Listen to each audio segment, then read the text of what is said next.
To say that the New England Patriots have dominated the AFC East is a bit of an understatement because they've won 11 straight division championships. They've won the AFC East 11 straight years. It's been since 2008 when the Miami Dolphins won the AFC East.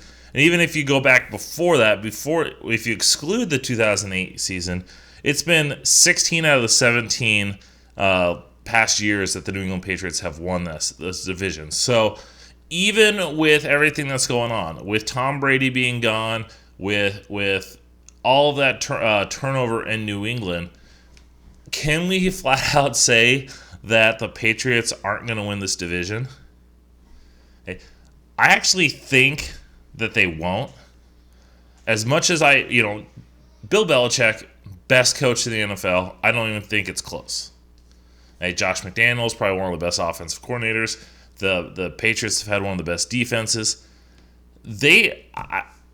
As much as I like those things, I think they've got an uphill battle to go because if we look at the quarterback situation, yes, they brought in Cam Newton, and I think a healthy Cam Newton can do a lot for this team.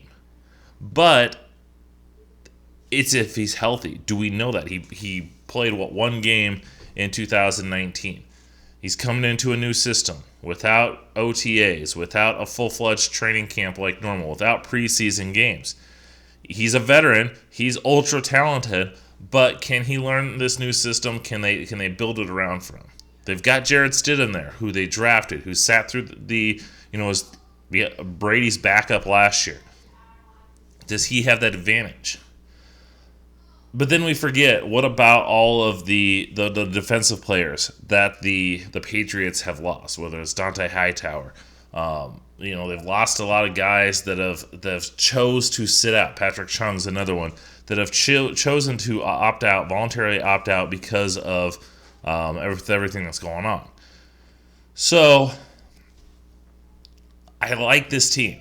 I think they've got potential. I'm not going to be surprised if they make the playoffs.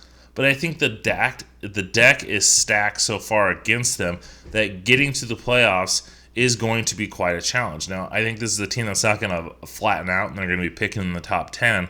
But I think the way that their roster is set up right now, and with the uncertainties around Cam and Stidham, the whole quarterback position, I think that they are more likely to be one of those teams that just misses out on the playoffs. They have a solid season. They go 8-8, maybe 9-7, and they're just good enough to be in the discussion, but just not quite there. The team that I do think is going to win the AFC East is the Buffalo Bills. Here's a team that made the playoffs last year, and they've got a stout defense. Sean McDermott, in building up this team, has a stout defense. They've got, there's not a true superstar. They don't have an elite defensive, they don't have a Chandler Jones, a Khalil Mack type pass rusher. But they got guys that fit the system. Ed Oliver, as a rookie last year, looked like he was a guy that's going to be a good player for them. They've got, I say they don't have an elite player, but they do have Tre'Davious White. So this defense is just perfect for what they want. I like the addition of A.J. Epinesa in the second round last year. And this defense is just going to be beyond solid, fit perfectly with their scheme. Now, where I think the Bills make their biggest jump is on offense. Josh Allen, for as much maligned as he is with his accuracy issues and everyone, it's fun for people to hate on Josh Allen. But he has continued to get better from year 1 to year 2, and they're using him properly. They're not asking him to do stuff that he isn't. He's got the strong arm. They like to throw deep, play action. They use him as a runner. I see that continuing to go, and if he continues to develop, he can only get better. And getting Stephon Diggs, they traded a first-round pick for Stephon Diggs last year, and they desperately needed an elite number 1 receiver. And I think they got that in Diggs. And not only did they get just more talent at the wide receiver position, they got a guy that fits with what they want to do. like I said, Josh Allen's got that strong arm. Stephon Diggs is a speed, deep threat type receiver. He, with Minnesota over the last couple of years, he's had his best success working down the field. And so you get Diggs, who's an elite down the field weapon, to a quarterback that's got a strong enough arm. Now, you're hoping that he once again doesn't, have those accuracy issues. Josh Allen is not the most accurate quarterback. We all know that. But he's got the ability. Diggs is going to up that game. John Brown last year had one of the quietest seasons out of a team's number one receiver. I don't think a lot of people realized how good John Brown was last year. So you got John Brown still. You got Stephon Diggs. I think that's really going to help this attack. And with the uncertainty around New England, you got a team that was already in the playoffs last year and has gotten not significantly better, but improved on some of their weaknesses. And I think that's going to lead to the Bills having a very good season, winning this division for the first time since probably the 90s, and being one of the factors in the AFC. The Bills wouldn't surprise me. I don't think they're going to go to the Super Bowl, but I think if you look past the Chiefs and the Ravens, would it surprise you if the Bills are the third best team in the AFC this year? I wouldn't be surprised. Now, if we round out the AFC East, you have the Dolphins and you have the Jets. Both of those two teams, I think, are closer to contending for the number one overall pick than make the playoffs. I do like the Dolphins better than the Jets. Here's a team that finished with the fifth pick in the NFL draft last year, fifth pick. They got Tua Tagovailoa. They had 3 first-round picks. They got their left tackle. They got their quarterback, and they got a cornerback. And I think this is a team that's improving. It's just I don't know how much they it's not like, hey, we're the 5th overall pick. We added all these pieces, and now we're a playoff contender. Like everyone thinks the Browns were last year or the year before. I think this is a team that's still going to be picking around that top 10, but they're going to be much improved. When is Tua Tagovailoa going to play? They've got Ryan Fitzpatrick, who looks to be entrenched in that starting job. How soon are they going to get Tua in there? Is he recovered from his hip injury that they feel that they could play him year one? Who are his weapons going to be? Is Devontae Parker going to continue to build off of last year's success? Can Preston Williams stay healthy? Can their offensive line block? They added a lot of pieces. Can those guys develop and protect their quarterbacks? Defensively, their secondary should be loaded.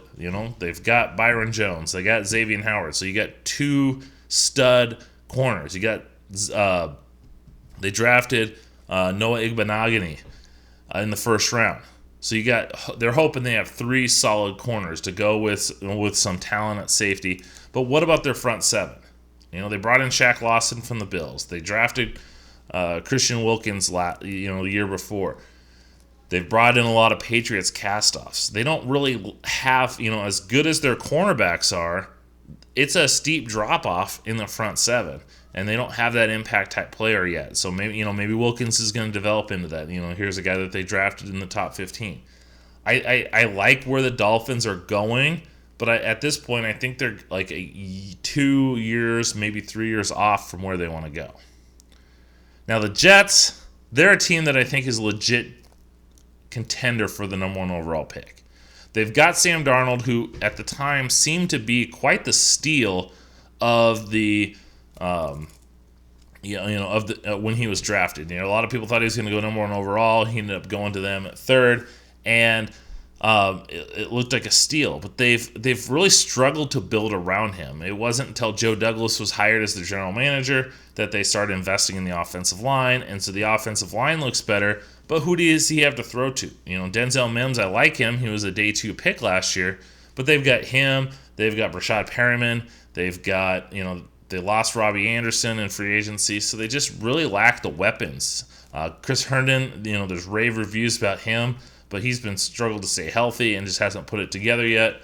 And then on the defensive side, you got Quinnen Williams, who hasn't been that impact player yet. You traded away Jamal Adams, who's easily probably their best player on their team. They traded him away, and they just lack the firepower. They got C.J. Mosley, but he's sitting out. Le'Veon Bell is not liking what's going on. There's rumors that Adam Gase likes Frank Gore better than Le'Veon Bell. And just all this stuff intermixed just makes me think, here's a team that I think is going to have a shot. Maybe they don't end up with the number one overall pick because Adam Gase, for as criticized as he is, he tends to get wins out of his team. I mean, they picked 11th last year. Sam Darnold's got the talent. So I think they're going to string together some wins, but I think they're a top 5 team, and they're looking at picking very early, and maybe they can finally get some weapons for Sam Darnold.